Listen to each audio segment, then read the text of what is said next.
അതിനുശേഷം സ്പൂൺ കൊണ്ടൊന്ന് നല്ലപോലെ മിക്സ് ചെയ്യുക. ഞാനിപ്പോൾ ഇതിൽ ഷുഗറൊന്നും ചേർത്തിട്ടില്ല. ഷുഗർ വേണമെങ്കിൽ ഷുഗർ ചേർക്കാം, അല്ലെങ്കിൽ ശർക്കരപ്പൊടി. ഞങ്ങളിവിടെ ശർക്കരപ്പൊടി ഉപയോഗിക്കും. ശർക്കരപ്പൊടി ആവശ്യത്തിനായിട്ട് മധുരം നോക്കിയിട്ട് എടുക്കാം.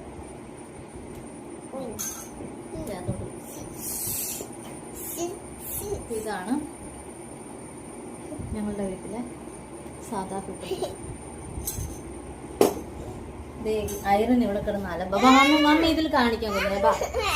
വാ അതെന്നാ, അല്ലെങ്കിൽ അമ്മ അങ്ങോട്ട് തിരിച്ചു വെക്കാം. ഇത് കണ്ടാ, ഇത് കണ്ട, ഇത് ആരെന്ത് ബൈ പറഞ്ഞേ, ടാറ്റ പറഞ്ഞേ, ബൈ, ടേക്ക് കെയർ. അപ്പോൾ ടാറ്റ.